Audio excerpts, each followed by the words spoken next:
Não é de hoje que a Strada é um imenso sucesso de vendas. Mas a nova geração da picape compacta da Fiat foi lançada em plena pandemia e surpreendeu até os mais otimistas dos fãs, se tornando inclusive o carro mais vendido do ano de 2021, com uma diferença de quase 30 mil unidades em relação ao segundo colocado, que foi o HB20.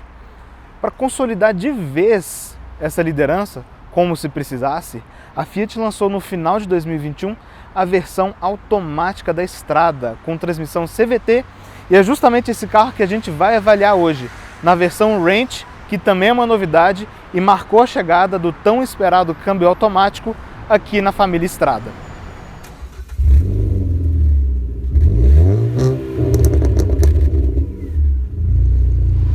E se você for comprar um carro usado seminovo, não deixe de usar o serviço de consulta veicular Dá Olho no Carro. E com o cupom de desconto do DriveOn você ainda garante 15% de desconto em todas as consultas. Link na descrição do vídeo. Lançada em outubro de 1998, já como linha 1999, a Strada surgiu como um derivado da primeira geração do Palio, o projeto 178, que para a época era um veículo bem revolucionário. Ela permaneceu nessa geração até 2020, quando foi lançada essa nova geração da Strada, baseada numa arquitetura mista, vamos dizer assim, com elementos de Mobi, Argo e Fiorino. Na hora que a gente vai explicando um pouquinho mais da construção do carro, a gente fala disso. Na primeira geração ela teve diversas encarnações, né? Então teve o facelift aí que o Palio recebeu em 2000, que ele recebeu em 2003, que ele recebeu nos idos de 2009, e dentro desse aí do que ficou conhecido como Palio chinesinho, né?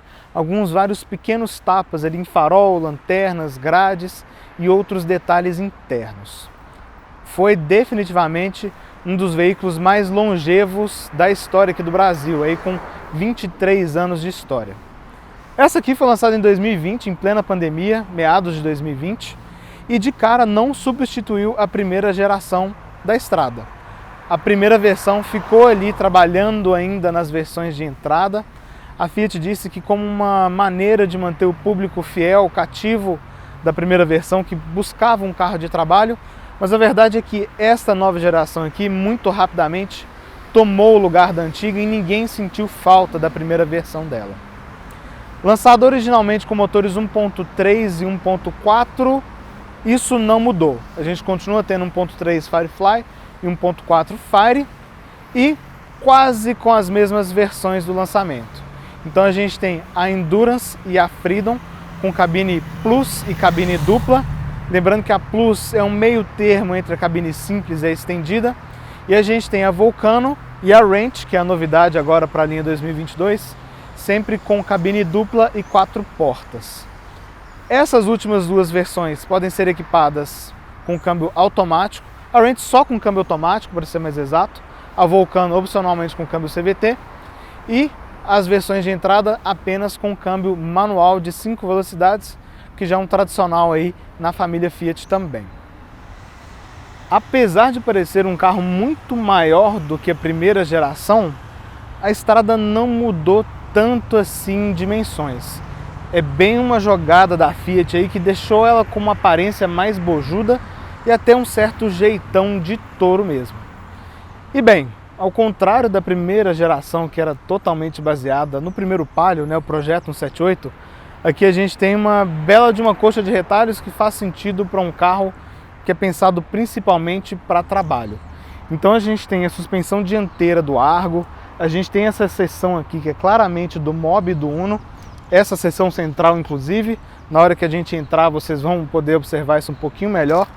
E aqui na traseira a suspensão da Fiorino, é uma suspensão ainda de eixo rígido em perfil ômega, ou seja, com uma mola parabólica, a mesma solução que já tinha na primeira Strada. Apesar dessa dimensão parecida aí com a primeira geração, a caçamba mudou bastante.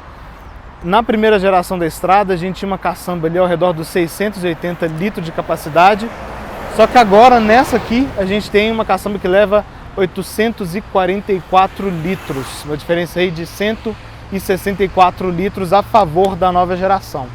E aqui com um detalhe muito interessante, essa tampa tem um mecanismo, um sistema de molas aqui que alivia o peso dela. Então olha só, eu consigo literalmente com um dedo segurar a tampa.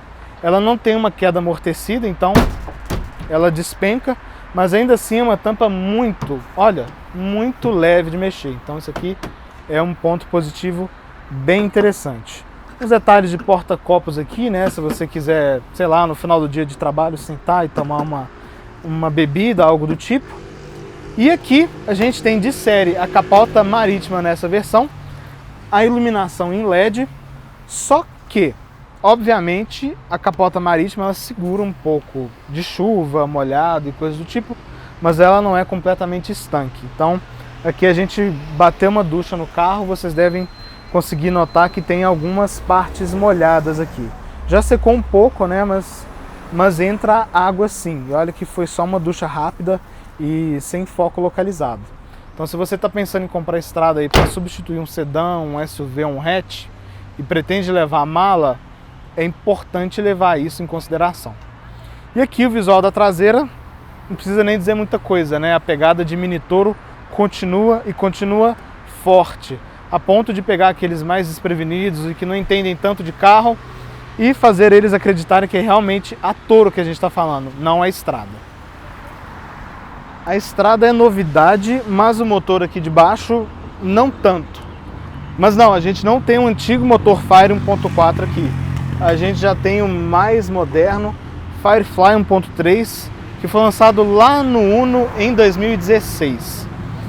Uma coisa que é interessante comentar, as versões de entrada tem motor 1.4 de deslocamento maior, portanto, e as versões topo de linha, esse motor 1.3.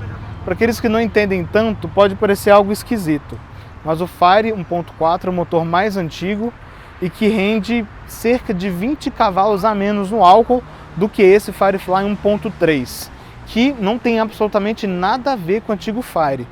Digo isso porque já apareceu um comentário no canal falando que esse aqui não passa de um Fire com tapa, mas não tem nada a ver. É um motor totalmente novo da família GSE, que inclusive é a mesma família utilizada nas versões turbinadas dos carros da Fiat e também da Jeep. Em breve, né, esperamos que também nos carros da Citroën e da Peugeot. Aqui a versão aspirada, que rende 98 cavalos de potência com gasolina e 107 com álcool a 6.250 giros, e de torque 13,2 kgfm na gasolina e 13,7 no álcool a 4.000 giros. Esses picos, né, de potência e torque caíram um pouco com as novas regras de emissão, né, o Proconv L7, né, PL7. Então é um motor que já atende às novas regras, então mais econômico e emitindo menos. Temos corrente para fazer a sincronia do comando de válvulas, que é único com virabrequim. O comando de válvulas é único, são 2 válvulas por cilindro e ele tem variação, então atua tanto nas válvulas de admissão quanto de escape. Apesar dessa construção um pouco fora do padrão atual, é um motor muito moderno, é uma construção modular, então aqui a gente tem exatamente o motor 1.0 com um cilindro a mais. É um motor de curso longo que privilegia o torque, que faz sentido num carro que vai levar peso. Coletor de escape integrado ao cabeçote, que facilita encurta a fase de aquecimento, diminui a emissão. A gente tem aqui o combustível, no caso o álcool, pré-aquecido antes de entrar nas câmaras de combustão, então não tem um tanquinho de partida a frio. A gente tem bomba de óleo de pressão variável, a gente tem alternador pilotado. Então é um motor bastante moderno sim, todo em alumínio e inclusive com uma relação RL muito boa, abaixo de 0,3, o que faz induzir um motor bom de girar, né? Gostoso, girador, mesmo sendo só 2 válvulas por cilindro. Na hora que a gente estiver andando, a gente fala um pouquinho mais sobre isso. E olhando para esse cofre pequeno, né, é impossível não notar que a gente tem aqui exatamente a mesma seção do mob, né? Então as torres dos amortecedores, o tamanho desse cofre aqui, né? Então essa plataforma MPP, derivada aí de mob, Argo, Fiorino e por aí vai, deixa bem clara a sua origem em diversos desses momentos. Aqui dentro do mob, estrada, muito do mob. Então olha só, a gente tem um carro aqui bastante estreito. Vou até corrigir minha postura para vocês notarem bem como é que é fácil você chegar do outro lado. Duas pessoas mais corpulentas aqui, né, já vão se esbarrar. Inclusive eu esbarro aqui na porta, né? Às vezes manobrando o carro, esterçando, fazendo alguma esquina, eu dou com o cotovelo nessa quina aqui da porta. Bem, é um carro pequeno sim, é um carro de sensação apertada sim. O teto preto dessa versão Ranch não ajuda, né? Dá essa sensação maior de aperto, apesar de dar um visual aí que muita gente acha interessante. Mas, em termos de ergonomia, a situação, bem, também poderia ser um pouquinho melhor. Então vamos lá, a gente tem um volante aqui que é muito pouco descentralizado para um carro desse porte. Acho que isso aqui é um ponto positivo sim. Então olha, eu tô com o braço aqui e olha a diferença aqui desse braço para esse, vocês podem ver que é muito pequena. Então o volante está torto aqui num grau muito mais do que aceitável. E ele tem regulagem de altura, mas não de distância, tá vendo? Então isso aqui definitivamente é um ponto negativo e algo que infelizmente acontece também em outros carros da linha Fiat. O banco tem regulagem de altura também, mas ele, de natureza própria, já é um banco bastante alto. Ele é um banco um pouco duro também. Então se você ficar muito tempo aqui, pode ser que você fique um pouco incomodado com a densidade dessa espuma. É um banco também curto, olha, sobra aqui quase um palmo do fim do assento para o fim da minha coxa. Ele é estreito também, então um banco que te dá uma sensação de um certo aperto aqui, apesar dessas abas laterais te segurarem bem. O apoio de cabeça pelo menos não é daqueles que te empurra para frente. Mas aqui uma outra ressalva. Como esse volante não tem regulagem de distância, muitos, e isso digo eu também, podem acabar precisando deixar esse encosto um pouco mais ereto do que o necessário, do que o ideal, para esse volante não ficar tão distante assim. Então aqui realmente um volante com regulagem de distância faria muito bem, especialmente considerando que é essa versão topo de linha. E em termos de decoração, o que a gente tem aqui diferente em relação a Vulcano, que é a versão imediatamente abaixo? A gente tem essa plaquetinha Ranch aqui, né, logo abaixo da central multimídia. A gente tem novas cores aqui no acabamento, então olha, a gente tem esse cobre aqui, né, na parte central, também aqui perto, junto na moldura mesmo da transmissão.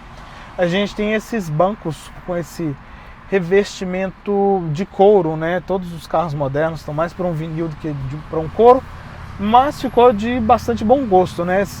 Essas costuras aqui ripadas, esse tom marrom com preto, faz bastante sentido para um carro com essa proposta aí mais aventureira, vamos dizer assim, que é a ideia dessa versão Ranch.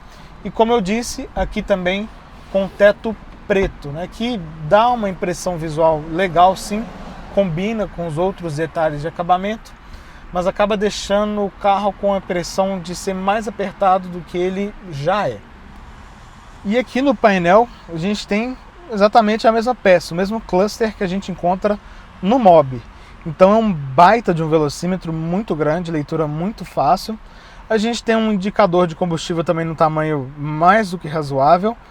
Só que aqui à esquerda a gente tem um conta-giros um tamanho um pouquinho diminuto e ele cresce em sentido anti-horário, né, que pode incomodar algumas pessoas, realmente foge do padrão.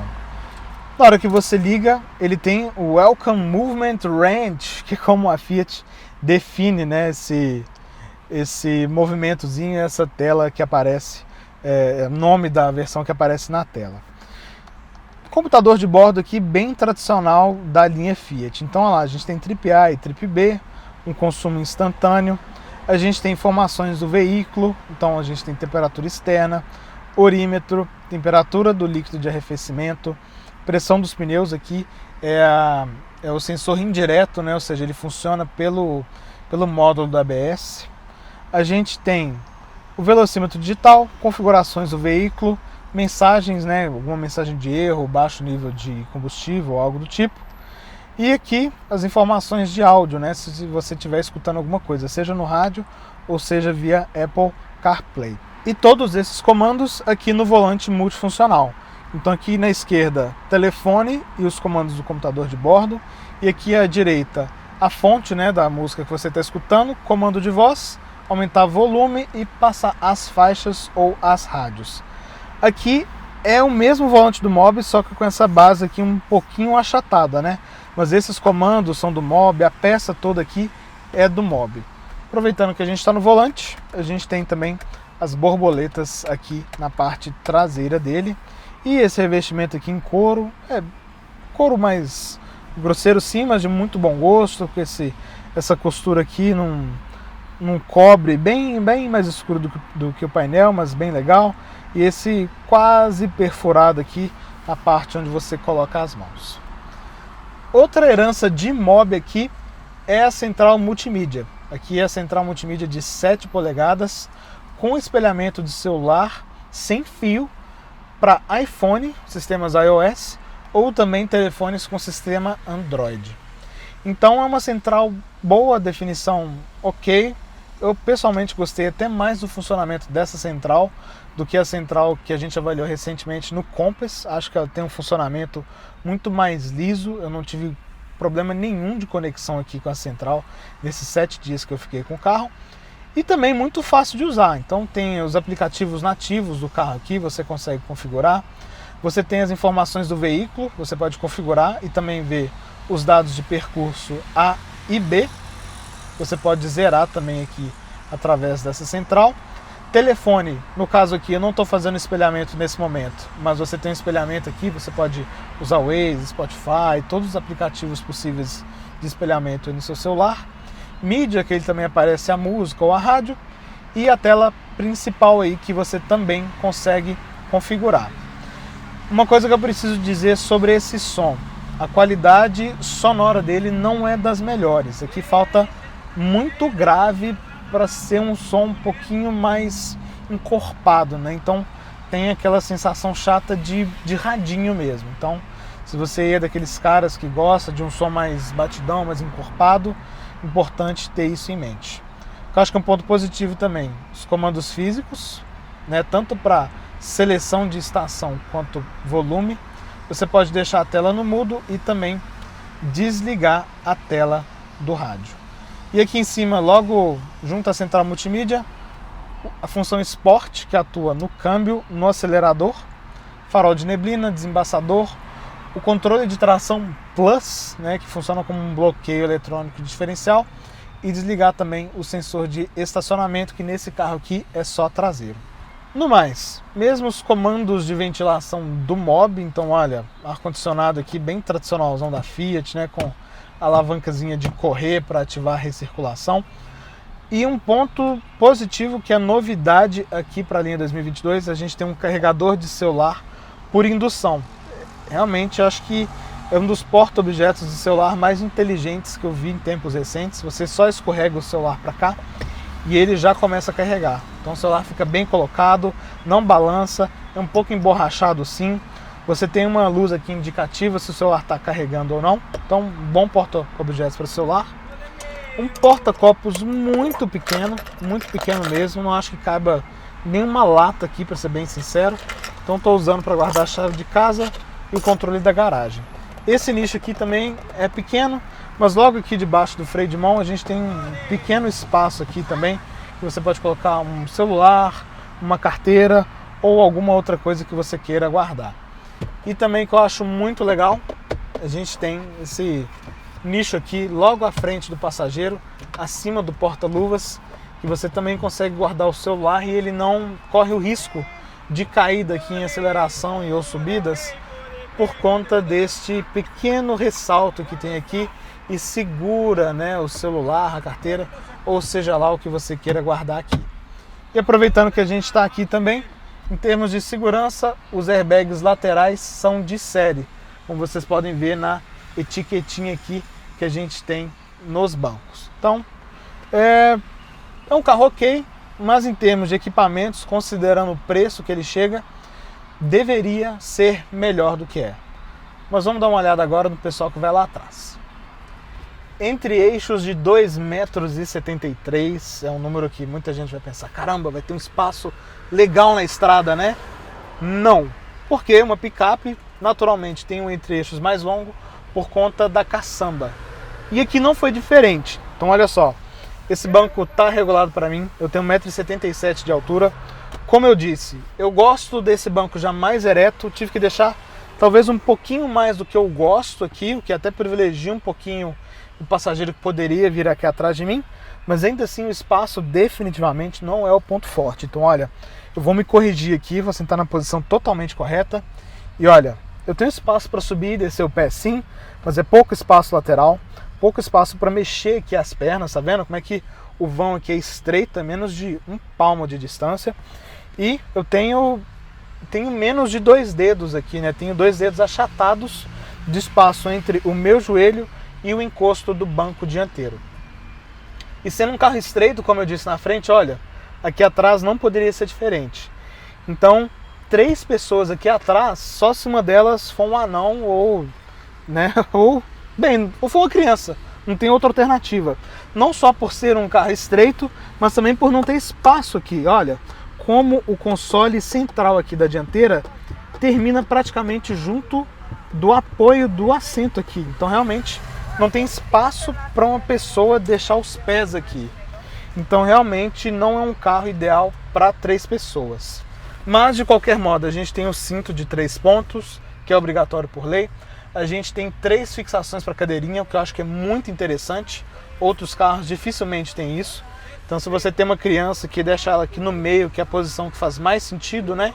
Você consegue fazer isso aqui na estrada.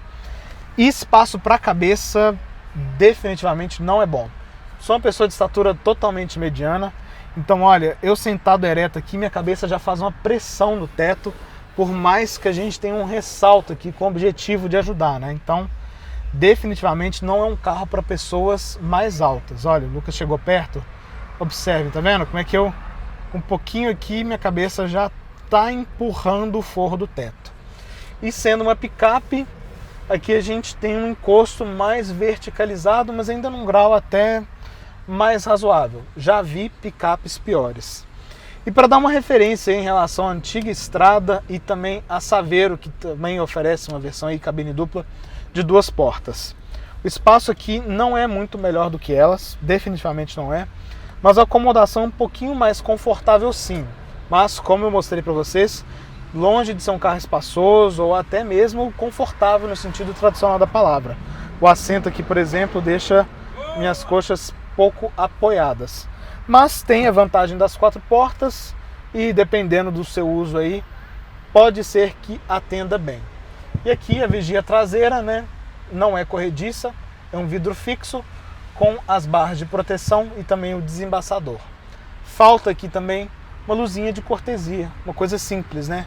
Um carro de teto preto, interior todo preto, de noite para você entrar aqui, pegar alguma coisa, colocar uma cadeirinha, algo do tipo, realmente vai ser um pouquinho mais complicado.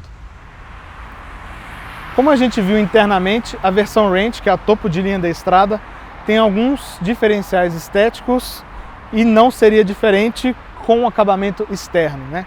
Então a gente tem essa capota marítima aqui, que é um item de série, inclusive com o nome dessa versão em baixo relevo, e a gente tem também um Santo Antônio integrado ao rack de teto, então dá uma pegada aí um pouquinho mais aventureira para o carro. Aqui a gente tem também o retrovisor com essa capa preta em black piano, independente da cor do carro, é sempre com esta capa. E a gente tem também, logo ali, uma pequena entradinha de ar simulada, né, uma peça em plástico com o nome dessa versão. Então, chama um pouquinho a atenção, mas nada muito chamativo. Aqui a gente tem essa pequena seção aqui pintada em cor de aço escovado e essa barra cromada na grade, fazendo a ligação visual aqui, né, das luzes diurnas de LED. A gente tem também as rodas Aro 15 com pneus de uso misto. Este desenho é exclusivo da versão Ranch. Aqui com pneus Pirelli Scorpion ATR 70-30, 70% off-road e 30% on-road. na medida 205/60 com aro 15, como eu disse. A gente tem também esses pequenos parabarros, tanto nas caixas de roda dianteira quanto nas traseiras, e também esse baita estribo aqui, né? Bem, você pode subir, amarrar alguma coisa, mexer na antena, só que na hora de entrar e sair do carro, esse estribo vai sujar a batata da perna. Então, se você tiver com uma roupa clara com um carro sujo, fatalmente você vai acabar se sujando. Então, olha, você tem que procurar o chão do carro muito longe para você não pegar a sua perna aqui nesse estribo.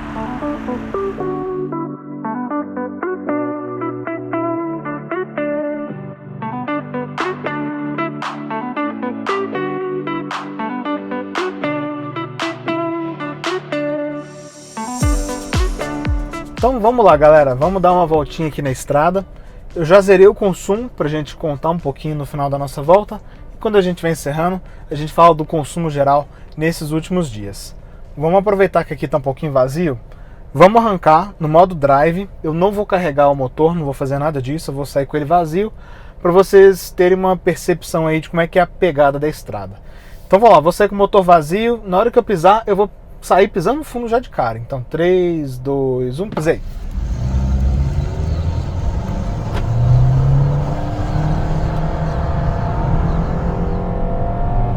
Tem um primeiro momento aí inicial que você consegue perceber que ela tem um delayzinho para arrancar. E por que isso acontece? Bem, a gente está falando aqui de um motor de baixo deslocamento, não é um motor de alta potência e aspirado. A gente não tem um motor turbinado aqui. E ele está casado com uma transmissão CVT de 7 velocidades.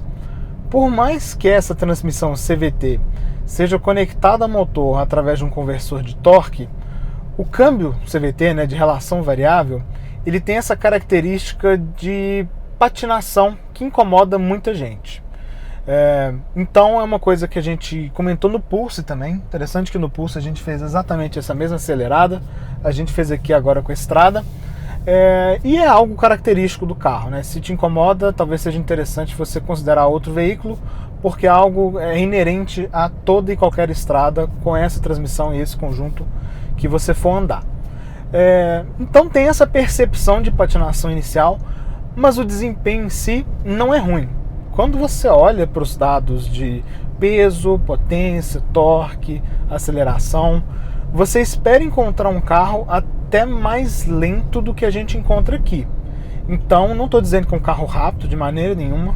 É um carro aí que de 0 a 100 vai levar uns bons 12 ou 13 segundos, que a velocidade máxima passa muito pouco dos 165 km por hora, mas é um carro que atende plenamente o objetivo ao qual ele se propõe. Afinal de contas, desempenho nunca foi a promessa da estrada e muito menos com essa transmissão CVT. A transmissão CVT, né, tem como princípio de funcionamento sempre privilegiar a eficiência energética e também aí de desempenho, né? Então eu vou aproveitar para fazer mais uma simulação aqui, agora não de uma aceleração, mas sim de uma retomada. Vou deixar aquele carro ali abrir um pouquinho de distância e olha só, eu vou fazer ainda no modo drive, depois a gente fala um pouquinho sobre as trocas manuais. Então beleza, eu estou aqui a 10 km por hora, não sei qual marcha eu estaria, aqui só fala o modo que eu estou no drive, e eu estou a 1.100 rotações por minuto. Vou pisar em 3, 2, 1, pisei. Olha, 30, 40, gira a 5.000, ele chegou a 6, ele caiu um pouquinho para 5, simulando a troca, e a gente chegou aqui a 85 por hora com um razoável esforço, né? Vocês devem ter notado como o ruído do motor invade bastante a cabine e o próprio ruído da transmissão CVT, né? Algo que ela tem um barulhinho também que se faz perceber em algumas situações. E caso, né, essa sensação de motor vai e carro fica, que é normal de uma transmissão CVT, te incomode, você pode usar também a transmissão no modo manual. Então aqui a gente tem 7 marchas. Muita gente fala em marchas simuladas, mas são marchas reais e virtuais, né? Parece um pouco confusa a ideia, mas explico. Aqui a gente não tem marchas no sentido tradicional com engrenagens, né? Não. Aqui nós temos pontos de variação das polias, né? Que fazem esse papel de primeira, segunda, terceira e até a 7ª marcha. Então são pontos definidos aí que dão essa sensação de troca normal do carro. A troca normal de marcha do carro, ao contrário do que acontecia com as transmissões CVT do passado. São 7 marchas aí bem próximas. Se você pegar um gráfico serra de dente, você vai ver dente de serra, perdão, você vai ver que as trocas no pico elas caem, tem uma pequena variação de rotação, o que traz aquela sensação, igual eu comentei quando a gente avaliou o pulso aqui, de câmbio close ratio, né, de relações fechadas, de um carro mais esportivo. Bem, o CVT ajuda consumo, isso é algo acima de qualquer dúvida. Mas 7 marchas aqui no motor tão elástico como esse Firefly me parece exagero. Eu sou daqueles que não faz questão de ter 7, 8, 9, 10 marchas. Acho que muitas vezes fica aquela sensação desagradável de carro trocando de marcha o tempo todo. Mas é claro que sendo um CVT, ele vai sempre botando a rotação num ponto ali que é o ideal para o compromisso entre desempenho e consumo. Aqui, por exemplo, encerrando essa subidinha, como vocês puderam ver, eu com o pé muito leve no acelerador, a 35, 40 km por hora, e o carro estava segurando a rotação ali nos 1500. Ou seja, a transmissão aproveita bem da boa elasticidade que esse motor Firefly oferece.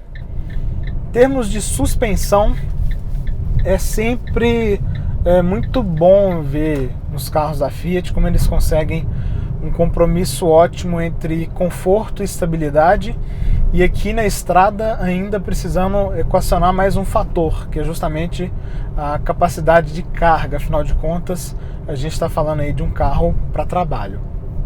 Então aqui é um carro com capacidade de carga de 600 kg, 1.235 kg de peso, né, em ordem de marcha, e era de se esperar um carro com um rodar até um pouco saltitante. Afinal de contas, precisa, né, de uma suspensão com uma calibração mais firme. A gente tem na traseira um eixo rígido que transmite mais as irregularidades de um lado para o outro. Também atrapalha um pouquinho, né? Não é que atrapalha, exige uma calibração mais caprichosa quando o assunto também é deixar a roda bem posicionada em curva. E aqui é realmente incrível.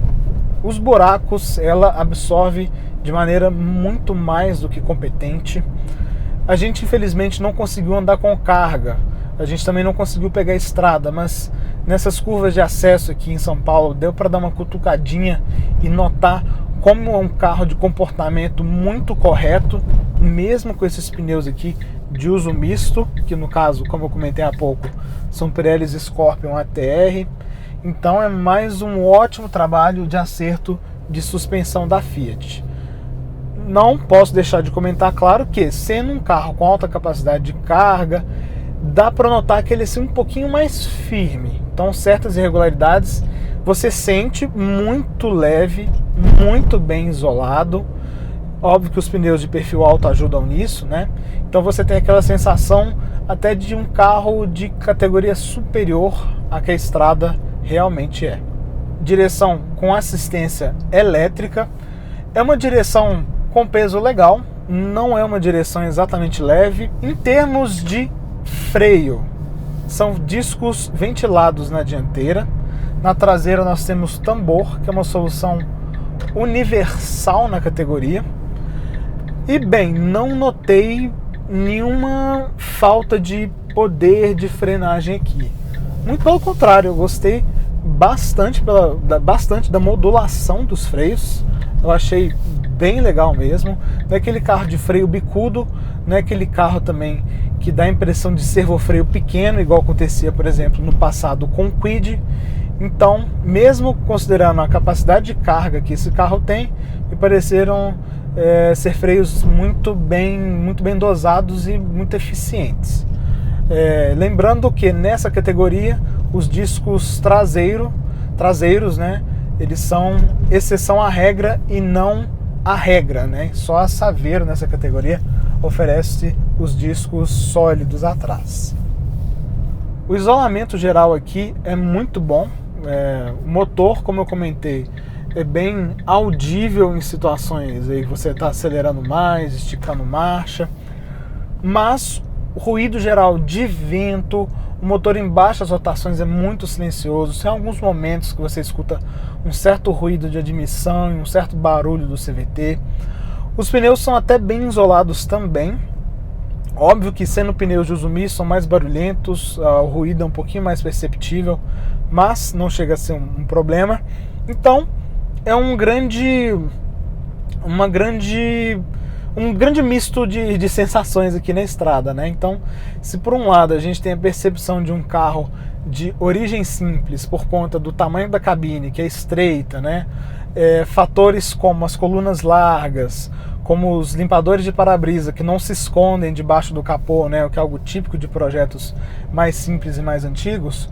Por outro lado, a gente tem esse rodar muito gostoso, que lembra inclusive carros de categorias superiores. Então, realmente é um misto aí interessante, né? Como é que alguns pontos ficaram favorecidos e outros não tanto assim. E bem, encerrando aí nossa volta aqui, parando exatamente no mesmo lugar onde nós começamos, nós fizemos uma média de 7,8 km por litro. Nós rodamos 7,8 km aqui agora, com uma velocidade média de 30 km por hora. Lembrando que aqui a gente está com álcool e o ar-condicionado ligado. Nesse momento eu estou rodando sozinho. E aí nesses últimos dias aí, usando aqui em São Paulo, com trânsito, muito calor, foi uma semana muito quente aqui em São Paulo. Como que ficou esse consumo? Bem, em avenidas de 50, 60 por hora, com alguma interrupção, mas o trânsito geralmente fluindo bem, números ao redor aí de 10, 11, às vezes até 11,5 km por litro. Em vias expressas como o corredor norte-sul, as marginais, sem ar-condicionado, mantendo a velocidade muito constante, 70, 80, 90 por hora, foi muito fácil superar os 16, 17 km por litro, sendo que em alguns momentos bateu até os 20 km por litro. Então realmente um consumo bem interessante. Em trânsito pesado mesmo, ande para, ar-condicionado, foi uma semana de muito calor e muita chuva, então vocês imaginam como é que ficou o trânsito. Pode esperar aí algo na faixa dos 4,5, 5 km por litro, com médias de velocidade baixíssimas, aí na casa dos 15 km por hora. Então, dá para notar que a gente tem um conjunto que é mais voltado à eficiência, sim. Você consegue tirar bons números aqui em situações brandas, afinal de contas é um motor de deslocamento pequeno, é uma transmissão CVT que ajuda nessa esse compromisso de eficiência energética e desempenho. Só que em trânsito pesado não existe muito milagre. A gente ainda está falando de um carro pesado. Por mais que ele tenha um motor bom de baixa, tem que fazer um esforço, né, para arrancar, vencer a inércia. Com uma transmissão CVT que dá essa sensação de patinação, ou seja, você acaba desperdiçando um pouquinho de energia e, portanto, consumo nesse momento, e ainda com o acelerador um pouquinho nervoso. Com esses pneus largos, com essa aerodinâmica, que isso vai afetar mais em estrada, né? Mas com esses pneus largos de perfil misto, realmente no ande e para não chega a ser um carro exatamente econômico. Vamos então aos pontos positivos e negativos da Strada Ranch 1.3 CVT 2022. Nós temos 3 bons pontos positivos aqui nela. O primeiro deles, definitivamente, é o acerto de suspensão, o que costuma ser um ponto positivo contumaz aí na linha Fiat. Então a gente está falando de um carro de 1.235 kg que leva ainda 600 kg de capacidade de carga, passageiros e caçamba. Então é um carro aí que tem uma tendência, sim, teoricamente, claro, de ter um rodar mais firme, saltitante, quicando mesmo, por conta dessa alta capacidade de carga. Mas não é bem isso que a gente encontra aqui na estrada. É um carro de rodar um pouco mais firme, sim, mas ainda com uma absorção de regularidades muito competente e um comportamento dinâmico muito bom, ainda que com a ressalva de termos aqui pneus de uso misto, então com uma aderência um pouquinho menor, ruído um pouquinho maior e uma precisão de direção não tão grande quanto comparado a um pneu de uso totalmente de asfalto. O segundo ponto positivo é o conjunto mecânico. Quando você olha os números frios, dados de desempenho, transmissão e potência, você espera encontrar um desempenho muito pior do que você encontra aqui na estrada. Não estou dizendo que é um carro rápido, é um carro aí que em números oficiais faz 0 a 100 na casa dos 12 segundos, que mal passa dos 160 km por hora. Mas no uso urbano ali, no dia a dia, mesmo com o ar-condicionado ligado e aqui abastecido com álcool, é um carro com uma entrega de desempenho mais do que razoável e mais do que competente para trânsito das grandes cidades. Então, mesmo com aquela característica típica do CVT, daquela sensação de elástico e patinação, não é um carro que desagrada por falta de resposta. Bem longe disso, mas lembro que não é um carro rápido e nem é essa a ideia. Ao mesmo tempo que ele tem números de consumo bem razoáveis. Não dá para dizer que é um carro totalmente econômico, como a gente mostrou aqui enquanto a gente estava dando a sua volta, mas também não é um carro beberrão. Em condições bem favoráveis, os números aqui que esse carro atinge são bastante expressivos. O terceiro ponto positivo é a versatilidade. Apesar de não ser um carro grande, apesar de não ser um carro com bom espaço traseiro, apesar de ser um carro que tem uma boa caçamba, mas que não funciona exatamente como um porta-malas, a estrada é um carro polivalente. Então você consegue usar ela na cidade sim, sem maiores problemas, sem grandes empecilhos. Você consegue usar ela numa estrada de terra sim e ela vai aguentar o tranco. Você consegue fazer uma viagem com ela sim e ela vai atender bem. Você consegue levar 4 passageiros aqui com um mínimo de dignidade, por mais que não seja tão confortável assim. E você ainda tem o fator coringa aqui da caçamba. Se você for levar algo pesado, algo volumoso, acaba sendo mais vantajoso do que um sedã com grande porta-malas. Mas, se a sua ideia é levar malas, é importante deixar a ressalva de que a capota marítima não garante estanqueidade plena. Então, pode sim molhar, pode sim sujar. Então, para um uso substituto a um carro de passeio normal, é importante ter isso em mente. Mas nem tudo são flores. Nós temos aqui também 3 pontos negativos que chamaram bastante atenção nesses 7 dias de convivência com a estrada. O primeiro deles, definitivamente, é o espaço interno. Como vocês viram, é um carro estreito e também é um carro curto, uma cabine bem de mob mesmo. Então eu, que tenho uma estatura mediana, já não deixei muito espaço sobrando aqui atrás. Uma pessoa do mesmo porte que eu ficaria com problema para espaço de cabeça, espaço para as pernas também. Então, como eu disse, pode levar 4 pessoas com mínimo de dignidade, mas tenha em mente que não vai ser o ponto forte dela. E tendo um banco mais verticalizado, típico de picape, também não é aquele carro extremamente cômodo para viagens muito longas e períodos muito longos aqui dentro dela. O segundo ponto negativo é a ergonomia. Aqui esse banco dianteiro eu tive razoável dificuldade para me encontrar nesses dias que eu fiquei com ela. Então acertei numa primeira posição, depois acertei numa segunda, numa terceira, quarta, quinta. Eu fui variando ao longo desses dias até encontrar uma ali que ficasse mais razoável para minha compleição física e para o jeito que eu gosto de dirigir. Então vale a pena você sentar, analisar isso e ver se é um carro que atende ao modo como você gosta de se sentar. Porque ao meu, pessoalmente, poderia ser um pouquinho melhor ainda. Aqui com uma regulagem de distância do volante seria melhor, uma regulagem de encosto com pontos um pouquinho menos espaçados seria melhor, com um banco menos firme, com melhor apoio para as coxas, também o cenário seria outro. Então aqui é uma herança negativa do Mobi, uma característica típica de carro pequeno, por mais que seja um carro já caro. O que me leva ao terceiro ponto negativo, que é o custo-benefício. Agora, em meados de março de 2022, aqui em São Paulo, essa versão com essa pintura metálica custa R$ 120.777.